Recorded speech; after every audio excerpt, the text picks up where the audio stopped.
Hello to everyone. ਹੁਣ ਆਪਾਂ ਪਿਛਲੇ ਪ੍ਰੀਵੀਅਸ ਚੈਪਟਰ ਦਾ ਟੌਪਿਕਸ ਅੱਗੇ ਕੰਟੀਨਿਊ ਕਰਦੇ ਹਾਂ। ਪਹਿਲਾ ਟੌਪਿਕ ਜਿਹੜਾ ਆਪਾਂ ਕਰਨਾ ਹੈ ਉਹ ਹੈ self induction. It is a phenomena according to which an opposing induced EMF is produced in a coil as a result of change in current or magnetic flux। ਇਹ ਕੀ ਹੈ? ਇੱਕ ਫਿਨੋਮੀਨਾ ਹੈ ਜਿਹੜਾ ਕਦੋਂ ਪ੍ਰੋਡਿਊਸ ਹੁੰਦਾ ਹੈ? ਜਦੋਂ ਅਪੋਜ਼ਿੰਗ ਇੰਡਿਊਸਡ EMF ਪ੍ਰੋਡਿਊਸ ਹੁੰਦੀ ਹੈ ਇੱਕ ਕੋਇਲ ਵਿੱਚ, ਠੀਕ ਹੈ, ਜਦੋਂ ਚੇਂਜ ਇਨ ਮੈਗਨੈਟਿਕ ਫਲਕਸ ਹੋ ਰਿਹਾ ਹੁੰਦਾ ਹੈ। ਮੰਨ ਲਓ ਤੁਹਾਡੇ ਕੋਲ ਐਵੇਂ ਕਰਕੇ ਇੱਕ ਕੋਇਲ ਹੈ, ਠੀਕ, ਇਹਦੇ ਵਿੱਚੋਂ ਚੇਂਜ ਇਨ ਕਰੰਟ ਜਾਂ ਮੈਗਨੈਟਿਕ ਫਲਕਸ ਹੋ ਰਿਹਾ ਹੈ, ਉਹਦੇ ਕਰਕੇ ਇੱਕ ਅਪੋਜ਼ਿੰਗ EMF ਇੰਡਿਊਸ ਹੋਏਗਾ, ਠੀਕ। ਇਹ ਪਿੱਛੇ ਆਪਣਾ ਲਾਸਟ ਲੈਕਚਰ ਵਿੱਚ ਆਪਾਂ ਕਵਰ ਕੀਤਾ। ਇਸ ਫਿਨੋਮੀਨਾ ਨੂੰ ਜੇ ਇਕੱਲੇ ਆਪਦੇ ਆਪ ਵਿੱਚ ਹੀ ਇਹ ਕੋਇਲ ਜਿਹੜੀ ਹੈ ਇਹ ਕਰ ਰਹੀ ਹੈਗੀ ਤਾਂ ਉਸਨੂੰ ਸੈਲਫ ਇੰਡਕਸ਼ਨ ਕਹਿੰਦੇ ਆ। ਜਿਹੜੀ ਇਹ ਸੈਲਫ ਇੰਡਕਸ਼ਨ ਹੈ that is ਪ੍ਰਪੋਰਸ਼ਨਲ to the current. ਜਿੰਨਾ ਕਰੰਟ ਜ਼ਿਆਦਾ ਹੋਏਗਾ ਉਨੀ ਸੈਲਫ ਇੰਡਕਸ਼ਨ ਜ਼ਿਆਦਾ ਹੋਏਗੀ। ਪ੍ਰਪੋਰਸ਼ਨੈਲਿਟੀ ਸਾਈਨ ਨੂੰ ਅਸੀਂ ਕੋਫੀਸ਼ੀਐਂਟ ਆਫ ਸੈਲਫ ਇੰਡਕਸ਼ਨ ਨਾਲ ਰਿਪਲੇਸ ਕਰਤਾ ਵਿਚ ਇਜ਼ ਗਿਵਨ ਬਾय L, ਠੀਕ ਹੈ ਜੀ। ਨੈਕਸਟ ਹੁਣ ਆਪਾਂ ਇਹਦੇ ਕੁਝ ਐਕਸਪ੍ਰੈਸ਼ਨਸ ਕੱਢਦੇ ਹਾਂ। ਜੇ ਸਾਡੇ ਕੋਲ ਇੱਕ ਕੋਇਲ ਹੈ, ਉਹਦੀ coefficient of self induction L ਹੈ, ਉਹਦੇ ਵਿੱਚੋਂ ਕਰੰਟ I ਪਾਸ ਕਰ ਰਿਹਾ ਹੈ ਅਤੇ ਇੰਡਿਊਸਡ EMF E ਹੈ, ਠੀਕ। ਤਾਂ ਜਿਹੜੀ L ਹੋਏਗੀ L will be equal to E divided by DI/dt, ਠੀਕ ਹੈ ਜੀ। Rate of change of current है DI/dt। E divided by rate of change of current is equal to coefficient of induction. जे दो इंडक्टर्स ਜਿਹੜੇ ਆ ਕੋਇਲਸ ਨੇ ਇਹਨਾਂ ਨੂੰ ਇੰਡਕਟਰਸ ਕਹਿਣ ਲੱਗ ਜਾਂਦੇ ਆ। If these two inductors are connected in series ਤਾਂ ਉਹਨਾਂ ਦਾ ਨੈਟ ਇੰਡਕਟਰ ਕੀ ਹੋਏਗਾ? LS L1 plus L2। ਜੇ ਉਹ ਪੈਰਲਲ ਵਿੱਚ ਕਨੈਕਟਡ ਨੇ ਤਾਂ ਕੀ ਹੋਏਗਾ? 1/LP is equal to 1/L1 plus 1/L2।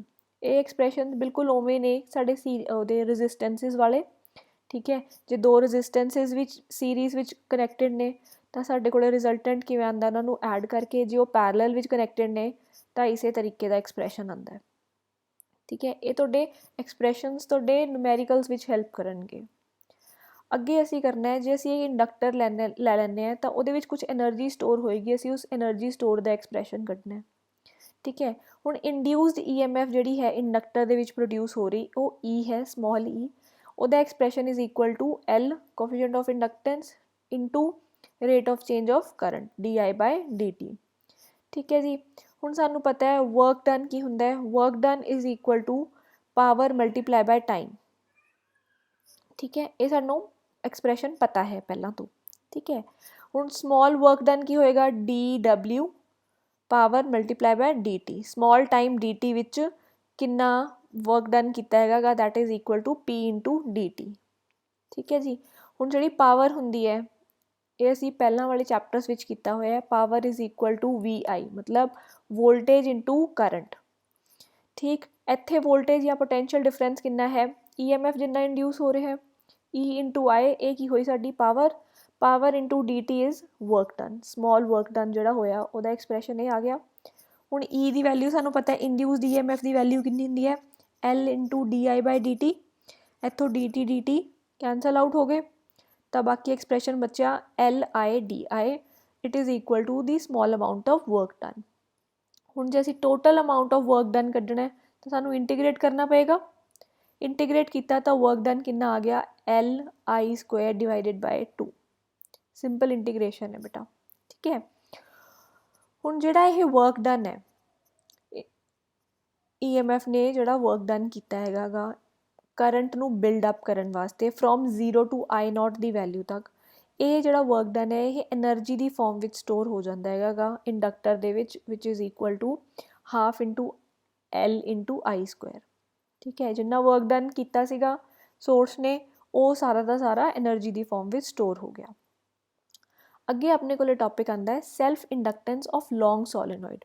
Long solenoid ਮਤਲਬ ਤੁਸੀਂ ਐਵੇਂ ਕਰਕੇ ਇੱਕ ਬਹੁਤ ਲੰਬਾ ਜਿਹਾ ਸੋਲੇਨੋਇਡ ਲੈ ਲਿਆ ਐਵੇਂ, ਠੀਕ ਹੈ।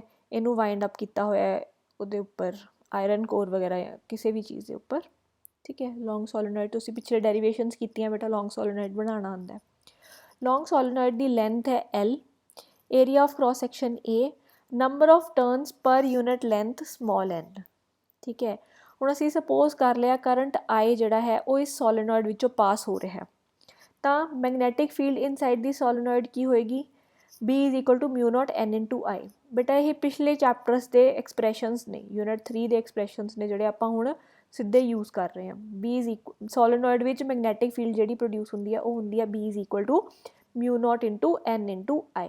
n is number of turns per unit length, capital N divided by L, small n the value ਜਿਹੜੀ ਹੁੰਦੀ ਹੈ। ਠੀਕ, ਹੁਣ ਲੌਂਗ ਸੋਲੇਨੋਇਡ ਦੇ ਕੇਸ ਵਿੱਚ ਕੀ ਹੁੰਦਾ ਹੈਗਾ, the magnetic field produced well within the solenoid is practically constant। ठीक है, therefore magnetic flux passing through each turn of the solenoid ਕੀ ਹੋਏਗਾ, find magnetic flux ਜਦੋਂ ਆਪਾਂ ਬਿਲਕੁਲ ਸਟਾਰਟਿੰਗ ਵਿੱਚ ਕਦੇ ਡੈਫੀਨੇਸ਼ਨ ਕੀਤੀ ਸੀਗੀ ਉਹਦੇ ਵਿੱਚ ਸੀਗਾ ਮੈਗਨੈਟਿਕ ਫਲਕਸ = B × ds। ਠੀਕ ਹੈ, ਤਾਂ ਮੈਗਨੈਟਿਕ ਫੀਲਡ × ਏਰੀਆ, ਜੇ ਆਪਾਂ ਸਿੰਗਲ ਟਰਨ ਦਾ ਏਰੀਆ ਲੈਂਦੇ ਹੈਗੇ ਉਹਦੇ ਇਕੁਅਲ। ਠੀਕ ਹੈ, ਅਤੇ ਅਸੀਂ ਉੱਪਰ ਕੱਢਿਆ ਹੈਗਾ ਗਾ B ਦੀ ਵੈਲਿਊ μ0n/I ਹੈ, ਤਾਂ ਅਸੀਂ ਉਹ B ਦੀ ਵੈਲਿਊ ਪਾਤੀ μ0n/I। ਏਰੀਆ ਆਫ ਈਚ ਟਰਨ ਜਿਹੜਾ ਆਪਾਂ ਉੱਪਰ ਸਪੋਜ਼ ਕੀਤਾ ਹੀ ਹੈ solenoid the area capital A ਹੈ। ਇਹ ਹੁਣ ਈਚ ਟਰਨ ਵਾਸਤੇ ਆ, ਮਤਲਬ 1 ਟਰਨ ਵਾਸਤੇ। ਠੀਕ ਹੈ, ਜੇ ਸਾਡੇ ਕੋਲ number of turns, total number of turns capital N ਨੇ, ਕੈਪੀਟਲ N ਦੀ ਵੈਲਿਊ ਕਿੰਨੀ ਹੋਈ, small n × L। ਠੀਕ, ਤਾਂ ਅਸੀਂ ਉਹ ਟੋਟਲ ਨੰਬਰ ਆਫ ਟਰਨਸ ਲੈ ਲਏ।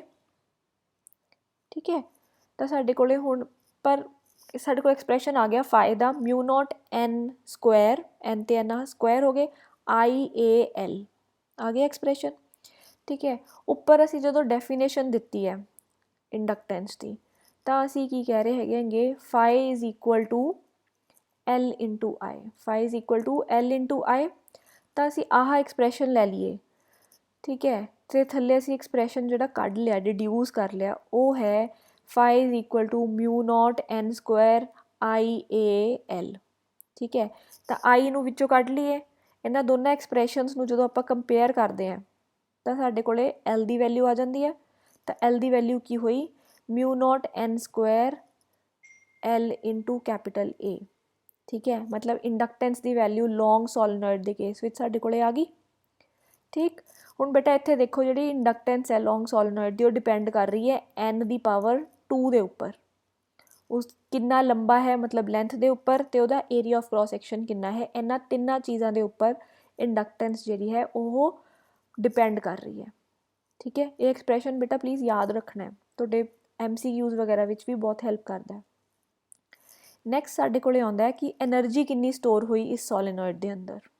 ਠੀਕ ਹੈ, ਉਹੀ ਲੌਂਗ ਸੋਲੇਨੋਇਡ ਕੰਸੀਡਰ ਕਰ ਲਿਆ, ਉਹਦੀ ਲੈਂਥ L ਲੈ ਲਈ, area of cross section A ਲੈ ਲਿਆ, ਨੰਬਰ ਆਫ ਟਰਨਸ ਪਰ ਯੂਨਿਟ ਲੈਂਥ small n ਲੈ ਲਈਆਂ, ਸੈਲਫ ਇੰਡਕਟੈਂਸ ਅਸੀਂ ਪਿੱਛੇ ਹੀ ਕੱਢ ਕੇ ਹਟੇ ਹਾਂ μ0n² LA ਹੈ। ਹੁਣ ਸਪੋਜ਼ ਕਰ ਲਿਆ ਕਰੰਟ I ਜਿਹੜਾ ਹੈ ਉਹ ਪਾਸ ਕਰ ਰਿਹਾ ਥਰੂ ਦੀ ਸੋਲੇਨੋਇਡ, ਅਤੇ ਮੈਗਨੈਟਿਕ ਫੀਲਡ ਜਿਹੜੀ ਇਨਸਾਈਡ ਦੀ ਸੋਲੇਨੋਇਡ ਹੈ ਉਹ ਹੈ μ0n × I। ਤਾਂ ਇੱਥੋਂ ਸਾਡੇ ਕੋਲ I ਦੀ ਵੈਲਿਊ ਆ ਗਈ B/μ0n। ਠੀਕ ਹੈ ਜੀ, ਜਦੋਂ ਕਰੰਟ I ਫਲੋ ਕਰ ਰਿਹਾ ਹੈ ਇੰਡਕਟਰ 'ਚੋਂ ਤਾਂ ਸੈਲਫ ਇੰਡਕਟੈਂਸ L ਹੈ, ਤਾਂ ਐਨਰਜੀ ਸਟੋਰ ਕਿੰਨੀ ਹੋ ਰਹੀ ਸੀਗੀ, LI² / 2। ਇਹ ਆਪਾਂ ਪਿੱਛੇ ਵਰਕ ਡਨ ਵਾਲੇ ਫਾਰਮੂਲੇ ਤੋਂ ਕੱਢਿਆ। ਤਾਂ ਇੱਥੋਂ ਸਾਡੇ ਕੋਲ L ਦੀ ਵੈਲਿਊ ਜਿਹੜੀ ਆਪਾਂ ਹੁਣੇ ਇੱਥੇ ਲਿਖ ਕੇ ਹਟੇ ਹਾਂ μ0n² L × A, ਉਹ ਪੁੱਟ ਕਰ ਲੈਣੀ ਹੈ, ਅਤੇ I ਦੀ ਵੈਲਿਊ ਜਿਹੜੀ ਆ B/μ0n ਇਹ ਪੁੱਟ ਕਰ ਲਈਆਂ। ਜਿਹੜਾ μ0 ਹੈ ਉਹ ਇੱਕ μ0 ਨਾਲ ਕੈਂਸਲ ਹੋ ਗਿਆ। ਠੀਕ ਹੈ, B² ਹੋ ਗਿਆ, ਏਰੀਆ ਰਹਿ ਗਿਆ, ਲੈਂਥ ਰਹਿ ਗਿਆ, n² ਕੈਂਸਲ ਹੋ ਗਏ।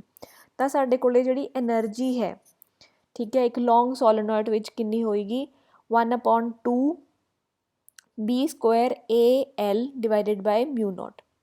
ਠੀਕ ਹੈ, ਇਹ ਐਨਰਜੀ ਰਿਜ਼ਾਈਡ ਕਰਦੀ ਹੈ ਸੋਲੇਨੋਇਡ ਦੇ ਵਿੱਚ ਇਨ ਦੀ ਫਾਰਮ ਆਫ ਮੈਗਨੈਟਿਕ ਫੀਲਡ।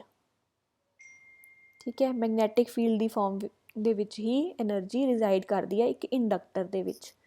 ਅਤੇ ਇੱਕ ਕਪੈਸਿਟਰ ਦੇ ਵਿੱਚ ਕਿਹੜੀ ਫਾਰਮ ਵਿੱਚ ਹੁੰਦੀ ਹੈ ਐਨਰਜੀ, ਇਲੈਕਟ੍ਰਿਕ ਫੀਲਡ ਦੇ ਵਿੱਚ।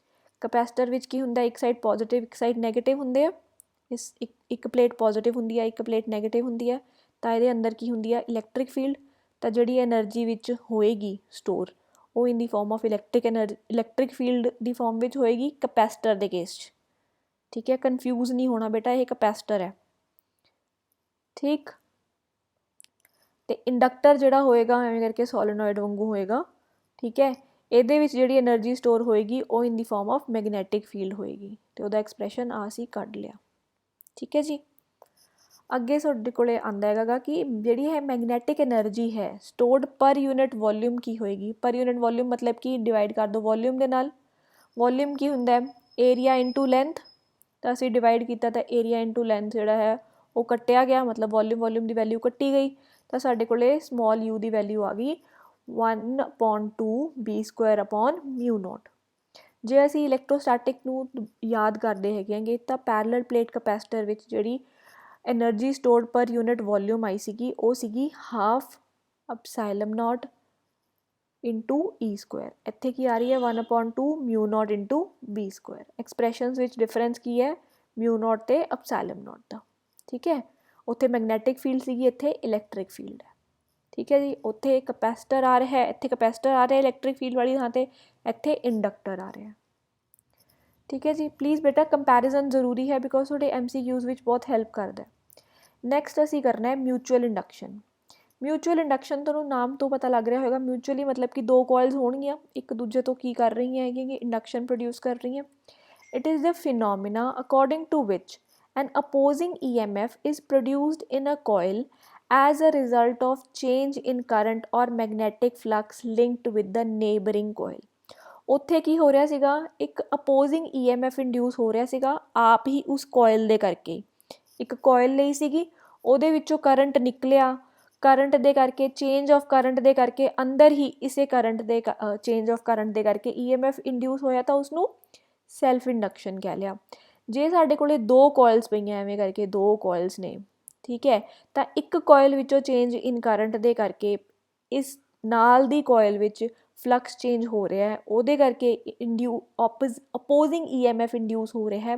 इस फिनोमिना नूं असीं कहने आ म्यूचुअल इंडक्शन, ठीक है। नेबरिंग कॉइल ਦਾ ਹੀ ਫਰਕ ਹੈ, ਠੀਕ। ਹੁਣ ਅਸੀਂ ਕੱਢਦੇ ਹਾਂ, ਉੱਥੇ ਆਪਾਂ ਕੋਫੀਸ਼ੀਐਂਟ ਆਫ ਸੈਲਫ ਇੰਡਕਸ਼ਨ ਕੱਢਿਆ ਸੀਗਾ, ਇੱਥੇ ਆਪਾਂ ਕੋਫੀਸ਼ੀਐਂਟ ਆਫ ਮਿਊਚੁਅਲ ਇੰਡਕਸ਼ਨ ਕੱਢਣਾ।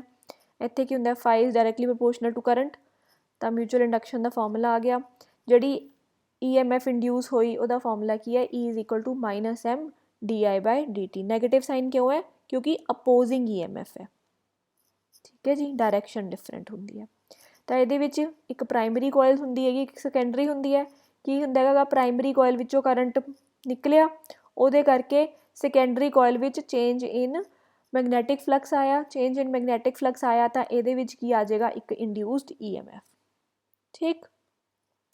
ਹੁਣ ਕੁਝ ਫੈਕਟਰ ਜਿਹੜੇ mutual induction between two coils ਨੂੰ ਅਫੈਕਟ ਕਰਦੇ ਆ, ठीक है। सब तो पहला it depends upon the shape and size of two coils, ठीक है। फिर सैपरेशन बिटवीन दैम, किन्नी दूरी ते पईयां हैगियां कोइल्स, उस दे उपर म्यूचुअल इंडक्शन वेरी करता है। Permeability of the material of the core, ठीक है। जिहड़ियां ये कोइल्स ने ये किहदे उपर वूंड कीतियां होईयां उस दे उपर डिपेंड करता है किहड़ा मटीरियल है। जे एयर ते है तो उसकी परमीएबिलिटी ते डिपेंड करता है, जे किसी होर सॉफ्ट आयरन वगैरह ते है तो उहदे ते डिपेंड करता है। then manner in which two coils are oriented, ठीक है। ਇਹਦਾ ਕੀ ਮਤਲਬ ਹੈਗਾ ਕਿ ਇੱਕ ਕੋਇਲ ਐਵੇਂ ਪਈ ਹੈ, ਠੀਕ ਹੈ, ਤਾਂ ਦੂਸਰੀ ਕੋਇਲ ਉਹਦੇ 90 ਡਿਗਰੀਜ਼ 'ਤੇ ਪਈ ਹੈ, ਜਾਂ ਕੀ ਐਂਗਲ ਬਣਾਇਆ ਹੋਇਆ ਉਹਨੇ, ਉਸ ਦੇ ਉੱਪਰ ਵੀ ਇਹ ਮਿਊਚੁਅਲ ਇੰਡਕਸ਼ਨ ਜਿਹੜੀ ਹੈ ਉਹ ਡਿਪੈਂਡ ਕਰਦੀ ਹੈ।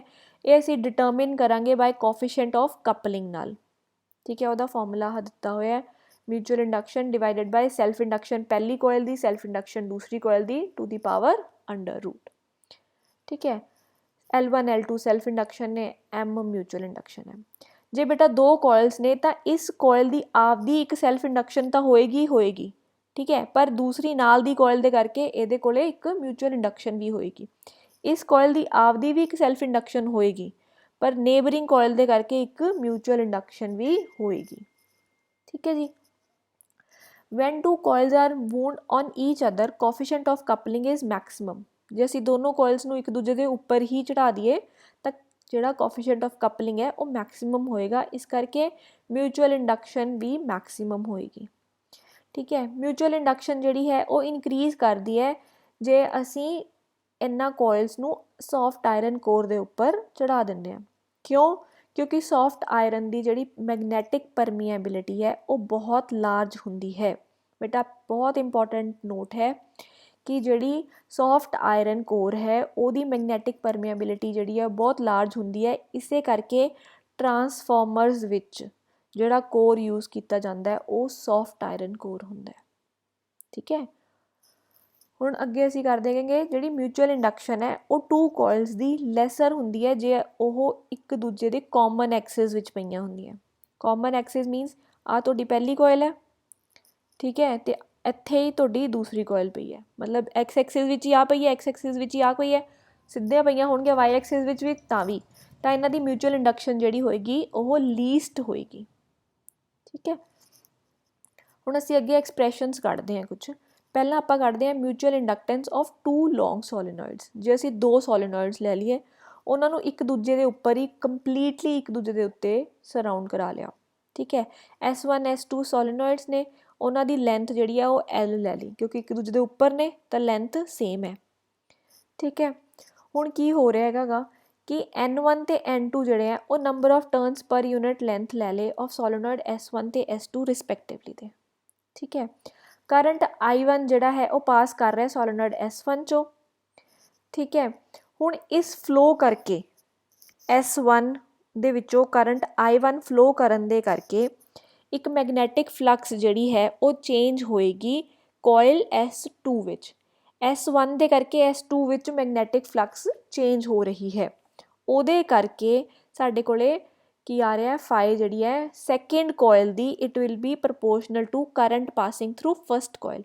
ਜੇ ਸਾਡੇ ਕੋਲੇ ਪਹਿਲੀ ਕੋਇਲ ਹੈ, ਠੀਕ ਹੈ, ਇਹਦੇ ਵਿੱਚੋਂ ਕਰੰਟ I ਪਾਸ ਕਰ ਰਿਹਾ ਹੈ, ਦੂਸਰੀ ਕੋਇਲ ਦੇ ਵਿੱਚ ਜਿਹੜਾ ਫਲਕਸ ਹੋਏਗਾ, ਠੀਕ ਹੈ, ਉਹ ਡਿਪੈਂਡ ਕਰੇਗਾ ਜਿਹੜੀ ਪਹਿਲੀ ਕੋਇਲ ਦੇ ਵਿੱਚ ਕਰੰਟ ਹੈ। ਠੀਕ, ਉਹੀ ਕਿਹਾ ਹੋਇਆ। ਕੌਨਸਟੈਂਟ ਆਫ ਪ੍ਰੋਪੋਰਸ਼ਨੈਲਿਟੀ ਅਸੀਂ ਮਿਊਚੁਅਲ ਇੰਡਕਸ਼ਨ ਦੇ ਕੋਫੀਸ਼ੀਐਂਟ ਨਾਲ ਰਿਪਲੇਸ ਕਰਤੀ। ਠੀਕ ਹੈ, ਸੈਕਿੰਡ ਕੋਇਲ ਦਾ ਫਲਕਸ ਹੈ ਪਹਿਲੀ ਕੋਇਲ ਦੇ ਕਰੰਟ ਦੇ ਕਰਕੇ ਡਿਪੈਂਡ ਕਰ ਰਿਹਾ। ਠੀਕ ਹੈ, ਇੰਡਿਊਸਡ EMF ਜਿਹੜੀ ਪ੍ਰੋਡਿਊਸ ਹੋਈ ਸੋਲੀਨੋਇਡ S2 ਵਿੱਚ, ਠੀਕ ਹੈ, ਉਹ EMF ਬਾਅਦ ਚੋਂ ਕੱਢ ਲਾਂਗੇ। ਪਹਿਲਾਂ ਆਪਾਂ ਮੈਗਨੈਟਿਕ ਫੀਲਡ ਦੇਖਦੇ ਹੈਗੇ ਜਿਹੜੀ ਸੋਲੀਨੋਇਡ S1 ਦੇ ਅੰਦਰੋਂ ਹੈ ਨਾ ਕਰੰਟ ਨੇ ਪ੍ਰੋਡਿਊਸ ਕੀਤੀ ਹੈ। S1 ਪਹਿਲੀ ਕੋਇਲ ਦੇ ਵਿੱਚ ਜਿਹੜਾ ਮੈਗਨੈਟਿਕ ਫੀਲਡ ਬਣੇਗੀ ਉਹ ਹੋਏਗੀ B1 is equal to mu not N into I1। ਇਹ ਤਾਂ ਜੇ ਅਸੀਂ ਪਹਿਲਾਂ ਵੈਸੇ ਹੀ S1 ਇਕੱਲਾ ਕੋਇਲ ਵੀ ਲੈ ਲੈਂਦੇ ਤਾਂ ਸਾਡੇ ਕੋਲ ਮੈਗਨੈਟਿਕ ਫੀਲਡ ਦਾ ਇਹ ਫਾਰਮੂਲਾ ਆਉਂਦਾ। ਠੀਕ ਹੈ, ਤਾਂ ਸਾਡੇ ਕੋਲ ਜਿਹੜਾ ਕਰੰਟ ਪਾਸ ਹੋ ਰਿਹਾ ਹੈ, ਠੀਕ ਹੈ, magnetic field lines are confined to space within the solenoid only. ਠੀਕ ਹੈ, ਹੁਣ ਅਸੀਂ ਜਿਹੜੀਆਂ ਮੈਗਨੈਟਿਕ ਫੀਲਡ ਲਾਈਨਸ ਨੇ ਉਹ ਬਾਹਰ ਨਹੀਂ ਲੈ ਰਹੇ, ਉਹ ਕਨਫਾਈਨ ਕਰ ਰਹੇ ਹਾਂ ਉੱਥੇ ਹੀ। ਏਰੀਆ ਆਫ ਕ੍ਰੋਸ ਸੈਕਸ਼ਨ ਅਸੀਂ ਦੋਨੋਂ ਸੋਲੀਨੋਇਡ S2 ਦਾ ਜਿਹੜਾ ਹੈ ਉਹ A ਲੈ ਲਿਆ। ਤਾਂ ਜਿਹੜੀ ਮੈਗਨੈਟਿਕ ਫਲਕਸ ਹੋਏਗੀ, ਮੈਗਨੈਟਿਕ ਫਲਕਸ ਕੀ ਹੁੰਦੀ ਹੈ, magnetic field multiply by area. ਤਾਂ ਹੁਣ S2 ਕੋਇਲ ਦਾ ਮੈਗਨੈਟਿਕ ਫਲਕਸ ਕੀ ਹੁੰਦਾ ਹੈ, B ਇੰਟੂ A। ਠੀਕ ਹੈ, ਤਾਂ total magnetic flux linked with the solenoid S2 ਕਿੰਨੀ ਹੋਏਗੀ, magnetic flux through each turn multiply by total number of turns. Second coil ਦੀ ਗੱਲ ਕਰ ਰਹੇ ਹਾਂ ਤਾਂ N2 ਇੰਟੂ L।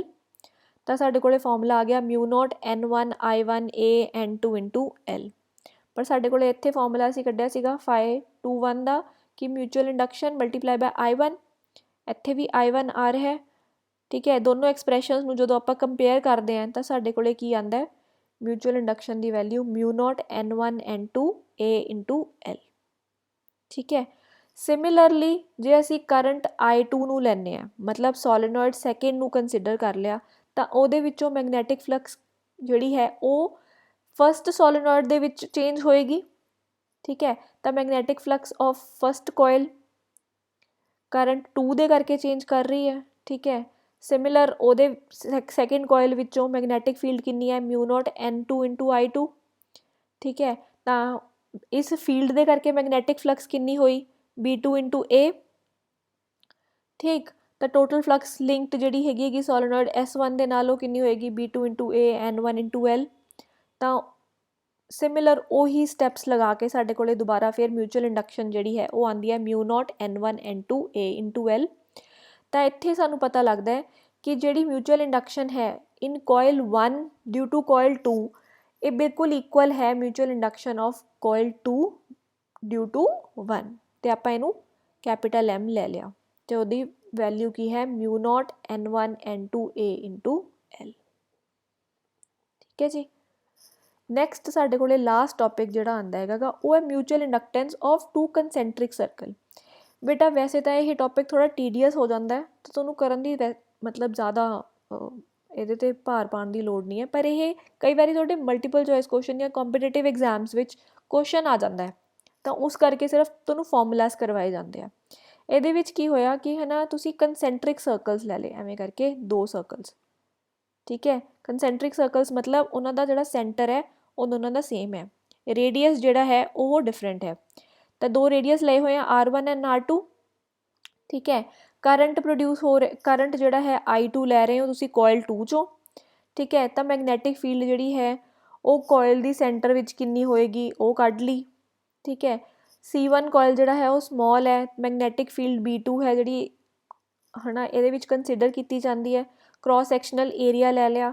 ਬੇਟਾ ਇਹ ਸਾਰੀਆਂ ਚੀਜ਼ਾਂ ਜਿਹੜੀਆਂ ਹੈ ਉਹਦੇ ਤੋਂ ਸਾਨੂੰ ਸਿਰਫ ਮਿਊਚੁਅਲ ਇੰਡਕਸ਼ਨ ਦੀ ਜਿਹੜੀ ਵੈਲਿਊ ਹੈ ਬੇਸਿਕਲੀ ਜਿਹੜਾ ਇਹਦਾ ਫਾਰਮੂਲਾ ਹੈ ਇਹ ਯਾਦ ਰੱਖਣ ਦੀ ਲੋੜ ਹੈ ਜੇ ਸਾਡੇ ਕੋਲੇ ਕੁਐਸਚਨ ਆ ਜਾਂਦਾ ਕੰਪੀਟੀਟਿਵ ਐਗਜ਼ਾਮਸ ਵਿੱਚ। ਤੁਹਾਡੇ CBSE ਜਾਂ PSEB ਬੋਰਡ ਦੇ ਵਿੱਚ ਇਹ ਕੁਐਸਚਨ ਨਹੀਂ ਆਉਂਦਾ। ਤਾਂ ਮਿਊਚੁਅਲ ਇੰਡਕਸ਼ਨ ਦਾ ਫਾਰਮੂਲਾ ਆਉਂਦਾ ਹੈ μ0 into pi R1 square divided by 2R2। ਠੀਕ ਹੈ, ਕੰਸੈਂਟਰਿਕ ਸਰਕਲਸ ਨੇ। ਠੀਕ ਹੈ, R1 ਅਤੇ R2 ਉਹਨਾਂ ਦੇ ਡਾਇਆਮੀਟਰਸ ਰੇਡੀਅਸ ਨੇ ਸਰਕਲਸ ਦੇ। ਠੀਕ ਹੈ, ਹੁਣ ਬੇਟਾ ਲਾਸਟ ਵਿੱਚ ਸਾਡੇ ਕੋਲ ਆਉਂਦਾ ਫਲੈਮਿੰਗਸ ਰਾਈਟ ਹੈਂਡ ਰੂਲ। ਜਿਵੇਂ ਤੁਸੀਂ ਪਹਿਲਾਂ ਫਲੈਮਿੰਗਸ ਲੈਫਟ ਹੈਂਡ ਰੂਲ ਕੀਤਾ ਸੀਗਾ ਉਵੇਂ ਹੀ ਇੱਥੇ ਰਾਈਟ ਹੈਂਡ ਰੂਲ ਆਉਂਦਾ। ਤੁਸੀਂ ਤਿੰਨੋਂ ਜਿਹੜੀਆਂ ਥੰਬ ਹੈ 4 ਫਿੰਗਰ ਹੈ ਅਤੇ ਸੈਂਟਰਲ ਫਿੰਗਰ ਹੈ ਇਹਨਾਂ ਨੂੰ 90 ਡਿਗਰੀਜ਼ ਦੇ ਐਂਗਲ 'ਤੇ ਰੱਖਿਆ। ਠੀਕ ਹੈ, ਤਾਂ ਸਾਡੇ ਕੋਲ ਰਾਈਟ ਹੈਂਡ ਰੂਲ ਕੀ ਕਹਿੰਦਾ ਜਿਹੜਾ ਥੰਬ ਹੈ ਦੈਟ ਇਜ਼ ਮੋਸ਼ਨ। ਠੀਕ ਹੈ, ਜਿਹੜੀ ਸਾਡੀ 4 ਫਿੰਗਰ ਹੈ ਇਹ ਸਾਡੀ ਫੀਲਡ ਹੈ। ਤਾਂ ਜਿਹੜੀ ਸੈਂਟਰਲ ਫਿੰਗਰ ਹੋਏਗੀ ਇਹ ਸਾਨੂੰ ਦੱਸੇਗੀ ਕਿ ਇੰਡਿਊਸਡ ਕਰੰਟ ਦੀ ਡਾਇਰੈਕਸ਼ਨ ਕੀ ਹੈ। ਠੀਕ ਹੈ ਜੀ, ਇਹ ਸਾਡਾ ਫਲੈਮਿੰਗਸ ਰਾਈਟ ਹੈਂਡ ਰੂਲ ਹੈ। ਠੀਕ ਹੈ, ਜੇ ਤੁਸੀਂ ਇੰਡਿਊਸਡ ਕਰੰਟ ਦੀ ਵੈਲਿਊ ਉਹਦੀ ਡਾਇਰੈਕਸ਼ਨ ਕੱਢਣਾ ਚਾਹੁੰਦੇ ਹੋ। ਠੀਕ ਹੈ ਜੀ। That is it for today's lecture. ਆਪਦੇ ਸਾਰੇ ਡਾਊਟਸ ਪਲੀਜ਼ ਕਮੈਂਟ ਸੈਕਸ਼ਨ ਵਿੱਚ ਲਿਖ ਦਿਓ ਤਾਂ ਕਿ ਅਸੀਂ ਉਹਨਾਂ ਨੂੰ ਡਾਊਟ ਕਲਾਸ ਵਿੱਚ ਜ਼ਰੂਰ ਡਿਸਕਸ ਕਰ ਲਈਏ। Thank you very much.